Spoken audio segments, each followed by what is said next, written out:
你記住，如果兩個人有矛盾，做和事佬就可以嚟一句得饒人處且饒人嚟化解矛盾。嗱，呢句說話喺字面上嘅意思係指要寬容人哋，要體諒人哋，凡事唔好做到咁絕，要留有餘地。咁正所謂萬事留一線，日後好相見啊嘛，係咪？但係好多人淨係知道呢一句說話，而唔知道仲有上半句，上半句先至係精華。而且呢句說話最初都唔係話勸人哋一味咁退一步海闊天空嘅。若然一味淨係識退讓，咁人咪覺得好委屈，係咪？嗱，呢句說話最早係出自宋代一本叫做《退肉集》嘅書，咁裏面記載咗曾經有一位道士，佢捉棋係好叻嘅，叻到冇人可以贏到佢，咁佢覺得好無癮啦。之後呢個道士就諗咗個方法啦，開始每次同人哋捉棋嘅時候都放水，專登行錯步，等對方有贏嘅機會。咁後嚟呢位道士又死咗。道士生前曾經囑託過村裏面一位老人家幫佢處理身後事嘅。咁幾年之後，呢個老人家亦都遵照囑託為道士遷墳。一點不知打開嘅見棺發財之後，發覺道士嘅屍身冇咗，得返套衫喺度。當時古人就認為啦，呢位道士真係修道成功，升埋仙喎。喺呢度要講下，其實古人嘅升仙長生不老，大多數都係假嘅。而古人服用所謂嘅仙丹係有毒嘅，大多數都係含有砷汞仲有鉛等等嘅重金屬。咁佢哋成仙只不過係元素中毒嘅啫，但係古時候嘅人係唔知道呢啲嘢噶嘛，都誤以為嗰位道士係得道成仙，咁所以好多人仲去拜祭呢位道士，去參悟佢留低嘅一首詩。呢首詩係咁講嘅：爛柯真訣妙通神，一度曾經幾度春，自出洞來無敵手，得饒人處且饒人。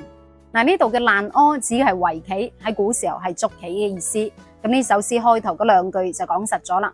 道士已經掌握咗圍棋嘅巧妙，佢為咗研究棋藝，甚至付出咗好大嘅心血。佢曾經試過為咗一盤棋局，花費咗好長嘅時間嚟研究。咁到最後，佢嘅棋藝已經到達通神嘅程度啦。咁後兩句就係咁唔嚟嘅。道士話佢自出道以嚟捉棋都未遇過真正嘅對手，因為佢有寬容大度嘅心，處處體諒人哋，留有餘地。呢個就係得饒人處且饒人，係佢捉棋嘅時候悟出嚟嘅道理啦。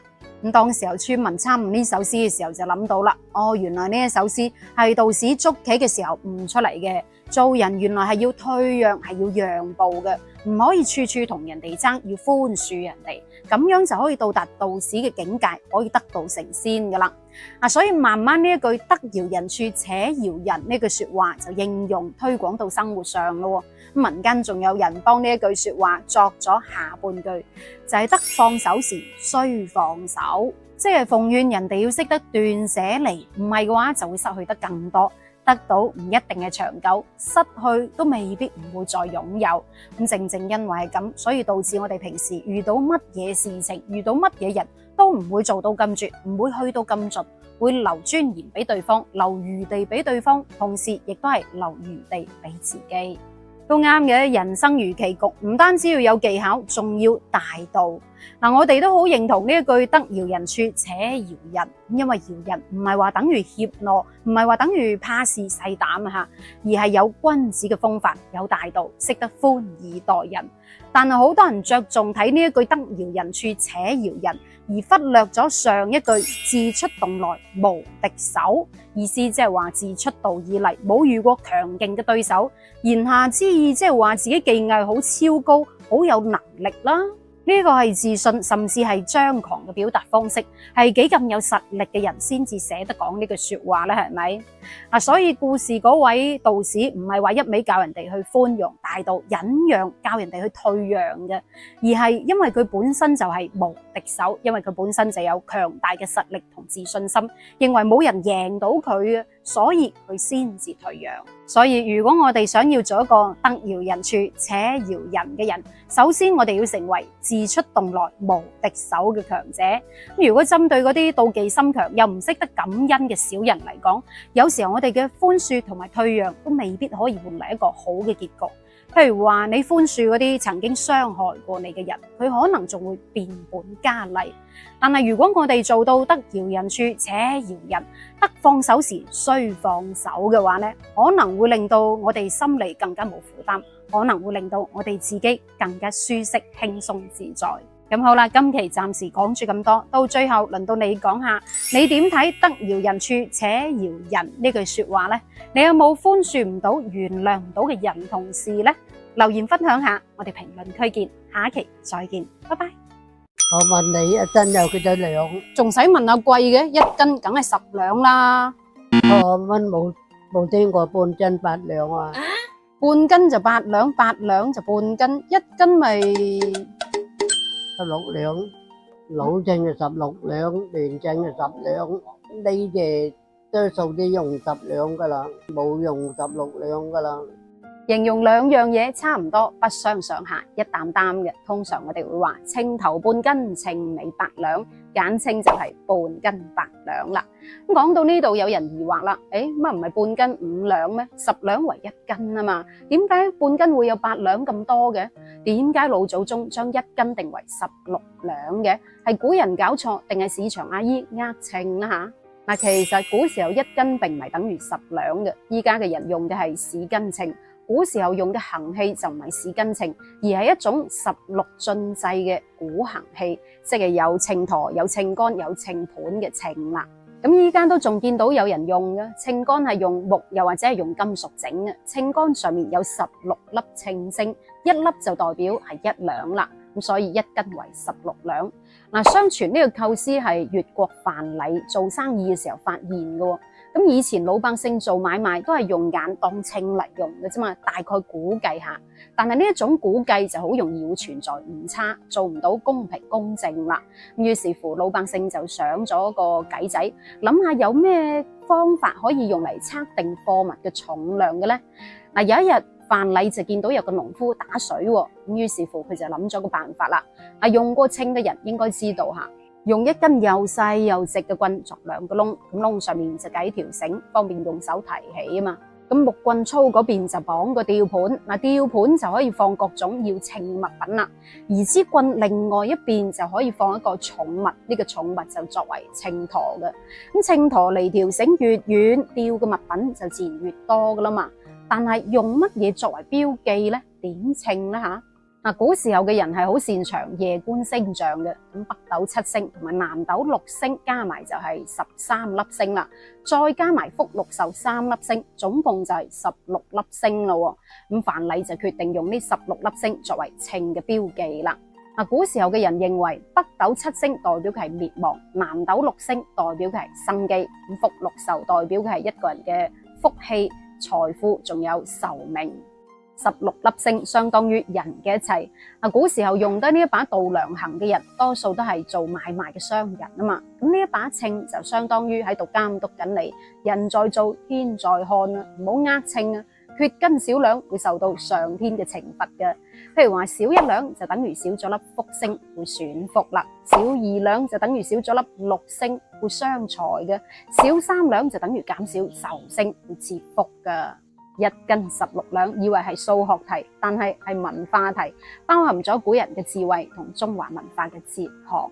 但係後嚟國際流通，靈活擴大，10進制嘅計法得到全世界嘅認可。直到1959年新中國成立之後，我國就廢止咗1斤16兩嘅計法，改為1斤10兩啦。畢竟10比較好計數啊嘛，係咪？咁所以慢慢傳統嘅手秤亦都俾電子秤取代咗。咁依家好多後生未聽過1斤16兩，未見過傳統嘅手秤都唔出奇吓。咁筷子點解係7寸6分呢？筷子7寸6分，代表7稱6肉。其實古時候嘅筷子唔係叫筷子，叫箸。咁我哋鄉下亦都將筷子叫做歪箸或者係歪箸。筷子嘅標準長度就係7寸6分。呢7寸6分指嘅就係人嘅7情6欲咯。7情分別係喜怒哀樂憂愛憎。咁6欲指嘅係生死同眼耳口鼻，呢一個就係6欲啦。所以話食餐飯可以睇到一個人嘅人品，真係有道理嘅。咁點解筷子一邊係圓一邊係方嘅咧？天圓地方噶啦。嗱，古人認為天係圓，地係方嘅，咁認為兩者結合先至可以達到陰陽平衡、動靜互補嘅效果。我國好多傳統嘅建築，例如話四合院啦、天壇、地壇，又或者係魚池，仲有我哋以前用嘅貨幣銅錢啊，嗱呢啲都係關乎到天圓地方嘅一個結構圖案。咁點解筷子係講一對，唔係講兩根或者係兩隻嘅呢？陰陽結合一啲。嗱，一雙筷子，粵語就叫一對筷子。咁呢一對筷子其實蘊含住太極同陰陽嘅理念嘅。太極為一，陰陽為二，一即係二，二即係一，一中有二，合二為一。咁用嘅時候係要兩隻筷子同時喐先至可以夾到餸噶嘛，就好似兩公婆咁，陰陽協調先至叫做完美，係咪？雙雙對對，缺一不可，所以係一雙筷子，一對筷子，而唔係兩隻筷子，就係咁解啦。咁筷子到底係邊個發明嘅呢？係有好多個版本。咁有傳說話姜子牙爭啲俾佢老婆啲餸菜毒死，咁多得一隻神鳥教佢用絲竹嚟夾啲肉，發現肉裏面有毒，先至逃過一劫。咁後嚟姜子牙就發明咗用絲竹嚟整筷子啦。咁亦都有人話，因為大禹治水嘅時候喺野外用餐，情急之下就用樹枝嚟當筷子夾啲肉食。咁後嚟就有咗筷子呢樣嘢啦。嗱，其實最早嘅筷子係出現喺暴君商紂王嘅手中，咁因為佢喜怒無常，就連御廚煮嘢俾佢食，佢都經常奄尖聲悶，彈呢樣唔好食，嗰樣又唔好食，一係嫌鹹，一係嫌淡。咁後嚟妲己就諗咗個法子啦，喺商紂王用餐之前，佢就用自己一對肉參嚟夾啲肉，吹一下再餵商紂王食。咁自此以後就演變成筷子啦。所以你睇，簡單一把秤，一對筷子，包含住大道理。一斤16兩嘅提醒我哋唔好為咗些少嘅個人利益而打破咗自己心入邊嗰把秤嘅平衡。咁7寸6分嘅筷子時刻提醒我哋要節制，要做一個正直嘅人，因為吃人嘴軟，拿人手短啊嘛，係咪？嗱，好啦，今期分享住咁多，到最後想問下大家，中國4大發明係邊4大呢？留言分享下，我哋下一期再見，拜拜。你記住，寧做桃花劫，勿近白虎身。咩意思啊？咩係白虎啊？比桃花劫更可怕？左青龍右白虎，有冇聽過？寧遭桃花劫，勿近白虎身。嗱，呢句俗語喺字面上嘅意思係話，寧願遭受愛情嘅劫難，都唔願意靠近白虎。咁到底點解古人會咁講呢？嗱，先講下寧遭桃花劫。咁桃花運就係指男女之間愛情方面嘅運氣，講白啲就係不斷有人追，有異性緣咁解。嗱，其實最早將呢個桃花嚟指代愛情運嘅話，其實係出自《周易》嘅。咁古人認為地支入邊嘅子午卯酉代表嘅係正南、正北、正東、正西呢4個方位。咁當4象交匯嘅時候，桃花就會盛開。嗱，呢個時候向意中人表白就會好容易得米咁話。咁所以慢慢民間就有咗桃花運嘅講法啦。嗱，通常行緊桃花運，行到邊都咁有異性緣嘅，有一種魅力吸引對方。咁但係桃花都有好壞之分嘅。嗱，好嘅就叫桃花運。但係如果遇到啲小人渣男渣女，搞到感情不順，錯過咗好姻緣，結咗婚都會離婚嘅。呢一個就叫桃花劫啦。咁按照古人嘅觀星術，無論係桃花運定係桃花劫，都同星象有關嘅。呢一個就係平時我哋講嘅姻緣天注定整定嘅，就係咁解啦。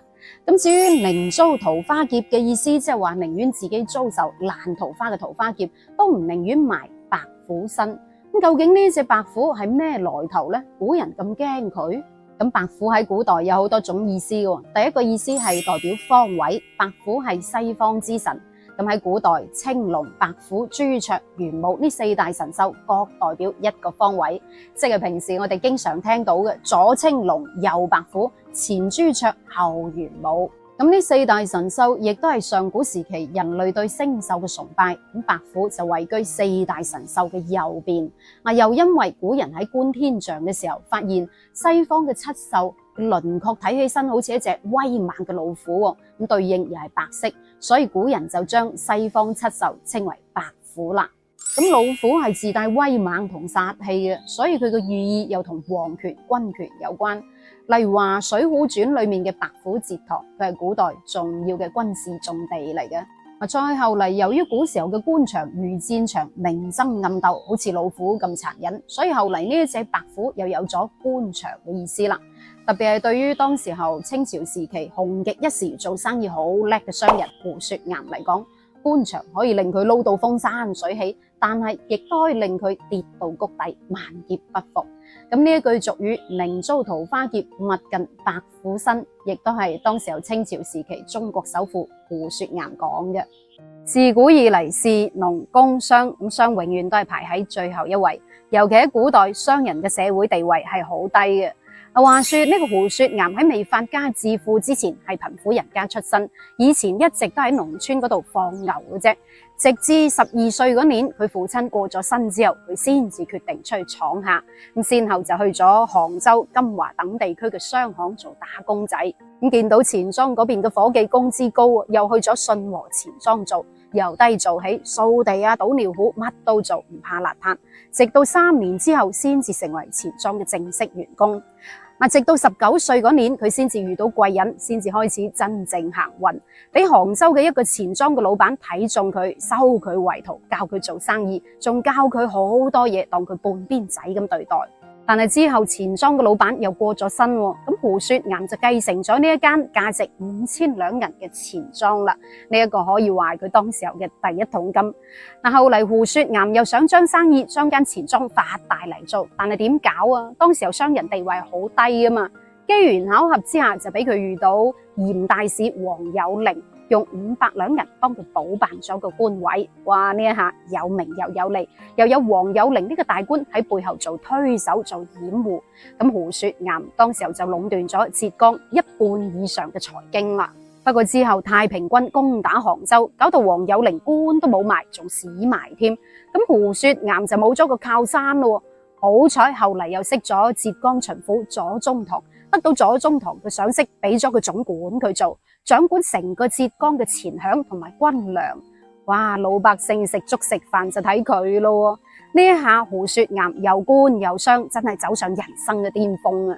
但係好景不長，1年之後，胡雪岩又耗資2000萬兩銀去搞個蠶絲廠，仲想壟斷嚟做貿易，但係引起外商聯合去抵制佢，結果蝕到渣都冇。咁各地嘅官僚又一下子去佢錢莊嗰度提晒佢啲錢出嚟，搞到佢一夜之間一鋪清袋。人就係咁噶啦，衰起身有條路啊嘛。清政府嗰邊呢就炒咗胡雪岩魷魚，仲要左宗棠去收佢數簿。咁最終胡雪岩鬱鬱而終。臨終之前，佢仲同自己嘅仔講咗句遺言，叫做勿近白虎。呢一句就係俗語嘅由來啦。呢度嘅白虎，有人認為係白雪雪嘅銀兩，咁因為胡雪岩一生大起大落都係衰喺銀兩。咁又有人認為胡雪岩講嘅白虎指嘅係官場。佢想告誡後人唔好行自己條舊路啊，唔好同官場嘅人打交道。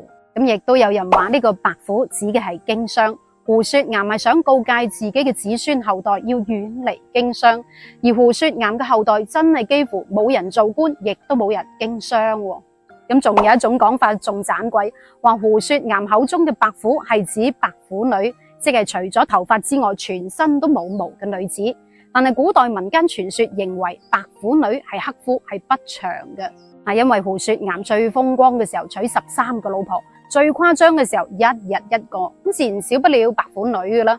所以當時候胡雪岩死嘅時候，就有人傳言話啦，胡雪岩係因為娶咗個白虎女嚇死咗佢。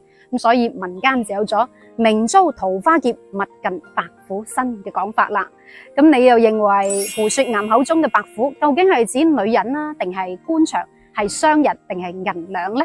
留言分享下，我哋下期再見，拜拜。聽我講，出門見咗好樣嘢就冇就執咗隻人才兩空噶啦，瀨晒嘢噶啦。咁大鑊，邊5樣嘢啊？第一樣執住路口嘅錢你冇執，唔係啩？有錢都唔執，咁咪笨？你有冇試過執過錢呢？又執過幾多錢呢？我曾經執過5蚊雞，當時好開心，用腳踩住之後，望下周圍有冇人，冇人嘅話就嗱嗱聲裝起身啦。老一輩教我哋係執咗幾多錢都要掉翻1蚊幾毫落去嘅。咁你家鄉有冇呢一種講法呢？講到執錢，咁老一輩人亦都話啦，十字路口嘅錢唔好執咁話喎。咁點解要強調十字路口呢？因為你見到嗰啲老一輩嘅人好慣喺十字路口啊、街邊嗰度燒嗰啲金銀衣紙俾嗰啲老友記嘅。尤其係用條紅繩綁住嘅錢擺喺路邊就更加唔執得啦。點解唔執得呢？係因為民間有種講法，話呢一種錢叫做借命錢。唔知邊個高人指點嘅，話當一個人諸事不順啊，覺得自己好黑仔，又或者係患重病嘅時候，就用一條紅繩綁住啲錢掟喺路邊。咁如果俾人執咗嘅話，自己啲衰運都會跟埋走咁話。呢一種做法就叫做破財擋災啦。老一輩人認為，如果執咗嗰啲借命錢，即係等於借出壽命，將一啲唔好嘅嘢、衰嘅嘢轉移到自己身上，會帶嚟不幸咁話。所以話唔可以執十字路口嘅錢，就係咁解啦。咁當然呢一個講法係唔科學嘅，但係呢一個迷信嘅講法喺古時候老百姓認知水平有限嗰個年代就好多人認同啦。不過撇開迷信嘅嘢唔講先啦，如果平時執嗰10蚊8蚊係無傷大雅，但係如果執嘅數量太大嘅話，就要謹慎再謹慎咯，因為有可能係騙子想裝你入靚，撞你一筆啊！嗱，呢啲事例喺早幾年係好多，曾經我喺車站亦都遇到過。咁當我行過去嘅時候，騙子專登喺我前面扮到唔覺意掉咗嚿錢落地，係扮唔覺意嘅咋嚇，等我去執。咁當時我見到咁大嚿錢，真係嚇咗驚。你估下我有冇執？肯定冇啦，驚㗎嘛係咪？咁後嚟我先知道，原來騙子想等人去執佢嗰沓錢，等邊個執咗佢沓錢之後，佢就會衝過去同嗰個人講啦，呢一沓錢係佢嘅。咁當你好心俾翻佢嘅時候，佢就會喺你面前專登咁數下，唔夠數喎，係咪你收埋咗我幾張啊？就會屈你俾翻嗰幾張佢啦。咁結果咧，肯定係自己損失慘重啦，係咪？嗱，仲有另外一種情況，我亦都遇過喎。當時候剛出嚟做嘢，咁喺我前面有一個人踩住一部爛單車，踩得好快，專登跌咗一大沓錢落嚟，真係好大沓㗎。咁當時候又懵咗下，哇一聲喎，你估下我有冇執？當時候係真係想執嘅，不過又冇咁大貪。嗱，忽然之間有個人衝過去執起嚿錢，嗱呢一個人可能係佢同黨嚇，走過嚟同我講啦，大家都見到呢一嚿錢，不如我哋5-5分咗佢咯。咁如果你呢個時候一旦上當，一旦想話分咗佢嘅話，佢就會趁機屈你一筆，敲詐你更多啦。咁佢當時候見我冇應承，佢自己就拎住嚿錢走咗啦。不過無論係咪騙子跌嘅錢都好，執嘅數量太大都要小心謹慎處理，或者係交俾警察叔叔處理啊嘛。萬一係老人唔小心跌嘅救命錢呢，如果你將佢據為己有嘅話，咪變成不義之財，有損福報啦，係咪？咁第二樣又唔好執乜嘢啊？一帶出攞啲神佛個像，亦冇執。嗱，有一啲人可能會出於有神心，請一尊佛像翻屋企供奉嘅，例如話關二哥、財神爺，又或者係觀音菩薩等等，係咪？但係有時候可能會出於某種原因，譬如話整爛咗啦，又或者係搬屋冇辦法再供奉，又或者係唔中意呢一個款式啦咁樣，所以就將佢丟棄喺山上、路邊，又或者係樹林等等嘅地方。咁老一輩人認為，人哋丟棄咗嘅神像係唔應該執嘅。因為呢啲神像被視為係冇用噶啦，已經被玷污咗，失去咗保佑嘅意義。如果你仲將人哋丟棄嘅神像執翻嚟嘅話，唔單止保佑唔到你，仲有可能會招惹一啲唔好嘅事。況且執翻嚟嘅神像來歷背景都不明不白，好唔老禮啊嘛。老一輩話齋，請神容易送神難啊。關於神明嘅嘢都係要謹慎對待好啲，隨便執或者係隨便丟棄都係唔好嘅。再講咧，如果你想要更好嘅生活，唔係靠啲神化嘅嘢噶嘛，而係靠自己用雙手努力打拼出嚟，先至係最實際嘅。咁第三樣又唔好執乜咧？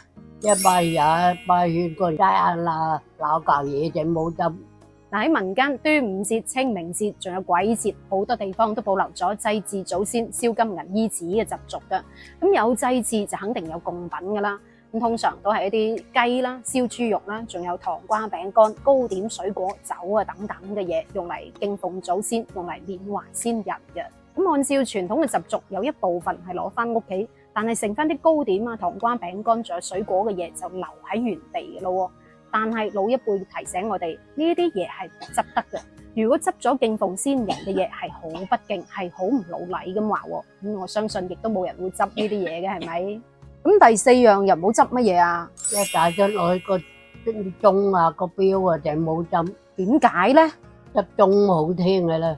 嗱，呢一個肯定係因為諧音梗啦，因為鐘嘅諧音係終結嘅鐘，送個鐘都唔老禮咯，更何況係執人哋崽出嚟唔要壞咗個鐘，咁壞咗個鐘即係唔行啦，唔行即係意味住煲做冤咯。如果執佢翻嚟咪睬大家利是咩？咁最後一樣呢，即係大隻攞啲爛蟹啲衫冇有冇執。以前老一輩嘅人，就算係生活再困難、再窮都好，都唔會去執嗰啲人哋擺喺路邊嘅舊鞋，又或者係舊衫褲鞋襪嚟着嘅。因為老一輩人認為，人哋擺喺路口嗰啲衫褲鞋襪啊，有可能係嗰啲患重病嘅人，又或者係嗰啲過咗身嘅人嘅衣物嚟嘅，執翻嚟着嘅話係好唔老禮。尤其係鞋啊，喺農村就有個咁嘅講法，寧可是人官，切莫是人鞋。所以老一輩人覺得着人哋崽出嚟唔要嘅舊鞋，就會帶嚟一啲唔好嘅嘢咁話。咁撇開迷信角度唔講，嗱，從衛生角度嚟講，自己親人嘅衫褲鞋襪就話冇所謂啫。但係如果係人哋崽出嚟唔要嘅衣物，你又執翻去着嘅話，咁樣就唔係咁好啦。因為邊個着過都唔知，有菌有病毒噶嘛，得不償失啊，係咪？咁呢一個就係老祖宗提醒我哋，出門就算見到呢5樣嘢都唔好執咯。嗱，對於老一輩嘅俗語，我哋都係要取其精華，去其糟粕嘅。不過撇開迷信嘅嘢唔好講先啦，但係唔係屬於我哋自己嘅嘢，最好就唔好亂咁執啦。咁你又認為有冇道理呢？你喺生活上有冇曾經執過啲乜嘢寶貝呢？留言分享下，我哋下一期再見，拜拜。